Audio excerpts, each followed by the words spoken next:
Hey everyone, welcome back to PowerUp. I'm Ganesh and I'm delighted to have you with me today.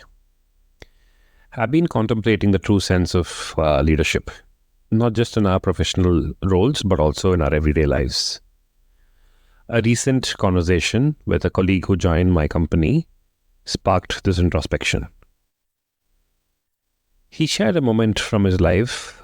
Amidst a demanding career, he realized that while he was striving for success, he was missing out on what mattered most: his relationship with his loved ones. He said something that struck me deeply. Years from now, he won't be concerned about perfecting a slide or a presentation, but will cherish all the time that he spent with his family.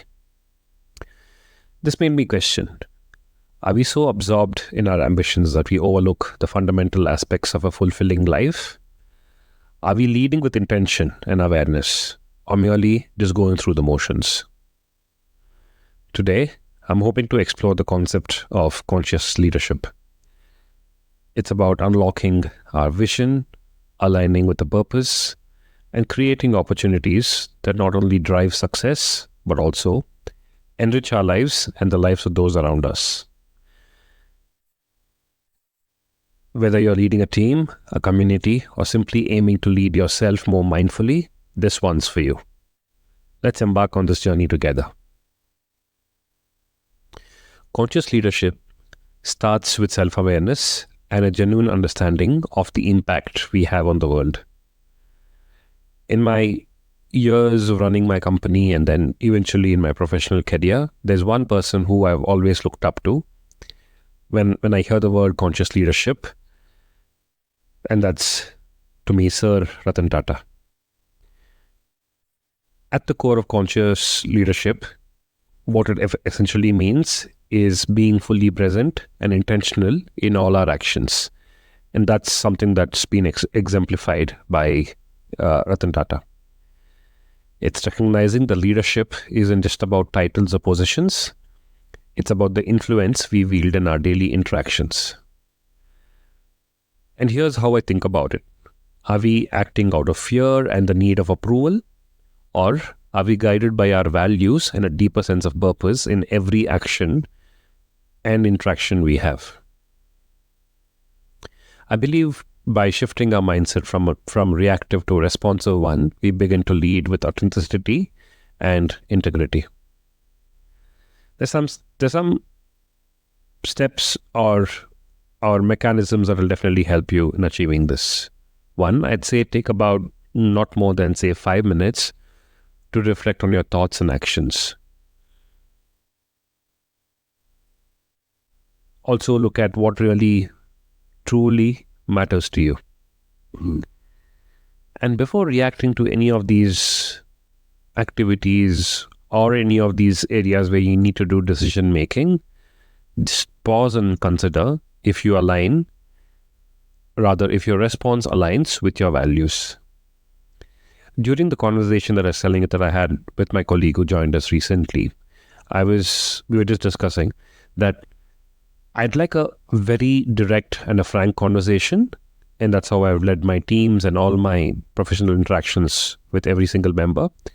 The only thing that I look for is I, as an individual or a leader, should not be intentionally putting anybody down. I'm comfortable having direct, honest conversations, but I want to be as respectful I can about it. I think this has allowed me, in some sense, to make choices that are in harmony with who we truly are. Often in professional settings, emotions are viewed as a distraction or signs of weakness, but I would disagree. Emotions are natural signs that provide insight into our internal state and what we really truly feel about things. This doesn't mean you be overly emotional and carry your emotion on your sleeve, but it also does not mean that you suppress emotions, which can lead to internal stress and decreased effectiveness. I'd suggest acknowledge these emotions and understand the root cause of where they're coming from to enhance your decision making and also leadership.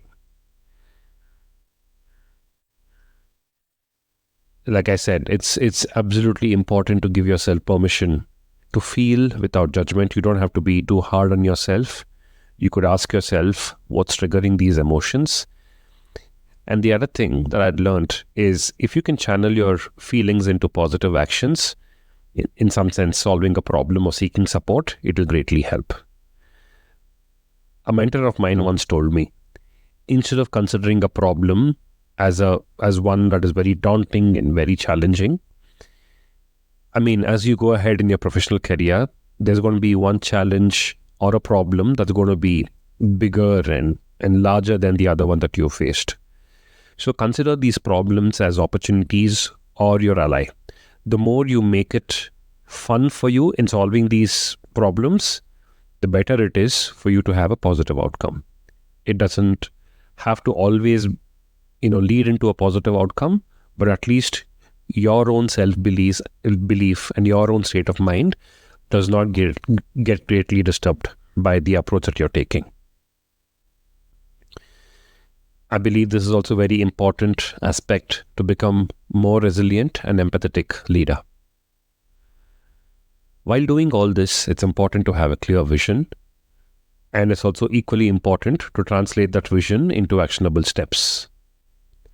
All of us can talk the big talk, can come up with big ideas, but it's very important to ground them in reality. The converse of this is, if you only focus on tasks without a larger vision, it could definitely lead to aimless productivity and something that is going to land short of what you would want to achieve. So here's how I do it. I use a mood board or a vision board where I go ahead and imagine what is it that I want to achieve in the long term, and I break down my long term into 3, 6, and a year's time frame.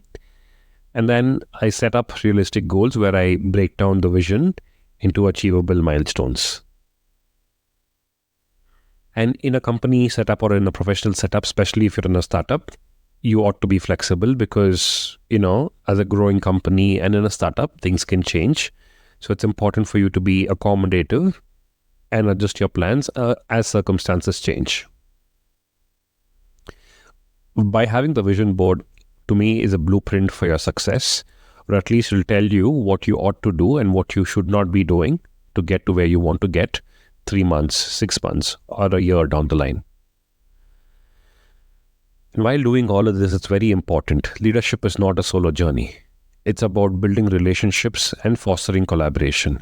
Now, you as a leader, your biggest defeat would be if you're the only one who's having this blueprint for success.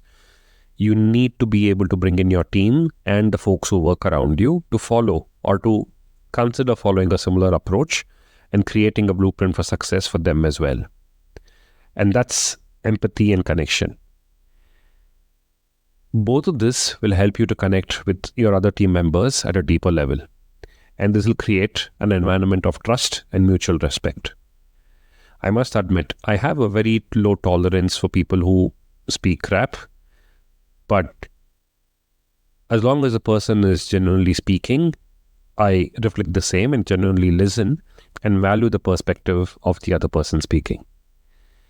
This has helped me in many ways, or in more ways than one, where it's helped me to not only strengthen our teams, but also enhance our own understanding. Again, full attention during conversations without planning your response ahead of time is very important. I believe it's very important for you to show appreciation where you acknowledge the contributions of others regularly. And in doing all this, as a leader, I would encourage you to create safe space for team members to share their ideas and concerns very openly. As a leader, this also is how you go ahead and build stronger and a more cohesive team. In a fast-paced life now, in all the hustle that we put ourselves through, it's easy to lose sight of our true priorities. There's a check that I keep, and it's there on my board where I work. There is a vision that the company has, and that's written on my board, and that's very useful for me to go ahead and reflect on whenever we're discussing a certain feature or a certain roadmap, a requirement, or anything at all for that matter within the company premise. This, in some sense, helps me reflect on what's important and helps me make choices that aligns with our deepest values. This could also mean a lot of things in my personal life as well. What will matter to me in 2 years, 3 years, or maybe 5 years down the line? Am I investing time and energy in those areas? So both on the professional front and personal front, it's extremely important that you create a mood board or a vision board that tells you what truly matters to you, and in some sense nudge you to focus on these better, such that your lives become a lot more fulfilling. For example, identify areas like, say, family, health, financial growth, personal growth, spiritual growth as things that you might want to do from a personal standpoint. Similarly, from a professional standpoint, you might want to consider getting in a certain revenue, acquiring a certain set of customers, building a certain solid roadmap which aligns to your overall company vision. And then, with this being clear, you can say no to commitments that don't serve your priorities. You can cut off people who disturb you or distract you or just add in a lot of noise. For those that really matter, both on the personal and professional side, keep reevaluating your priorities, have regular check-ins, and stay aligned so that you're not caught off guard. What I'm essentially trying to say is you have to be intentional with this approach. Regardless of how busy you are, you have to stay intentional, and this is the only way for you to go ahead and lead an enriched life. I would also say conscious leadership also takes responsibility for your own experiences. Instead of being like a victim of a certain circumstance, you realize, or rather you should recognize your power to influence outcomes through attitude or actions.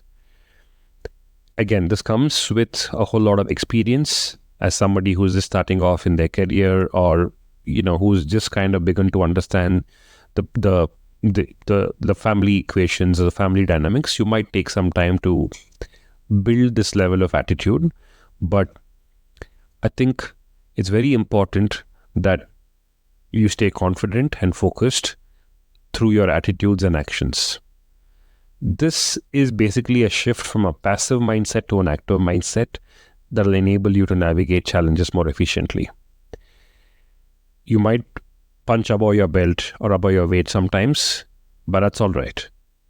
You will learn how to handle these situations only when you're thrown into the deep end of the pool. So view obstacles as an opportunity for learning. Direct your energy towards actions within what you can potentially influence. And please understand, setbacks are a natural part of growth. And in fact, I'm not able to recollect who said this, but I heard a famous saying, which was, a setback is my fuel to a comeback.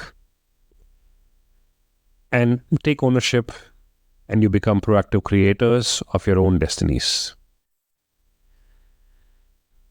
I'm hoping this has helped. And as we conclude today's exploration of conscious leadership, I would encourage and rather invite you to consider how these principles can be integrated in your own life. This is an ongoing journey. It's not a one-stop solution.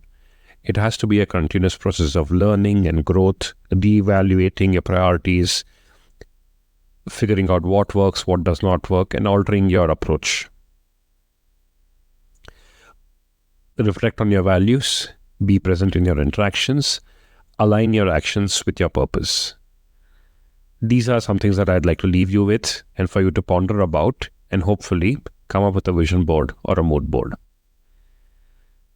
Thank you for joining me on PowerUp today. Your time and openness are truly appreciated. And I also would like to thank you for letting me speak my heart out and convey all of these messages to you. I'm hoping it is adding value and is making some sense to you guys.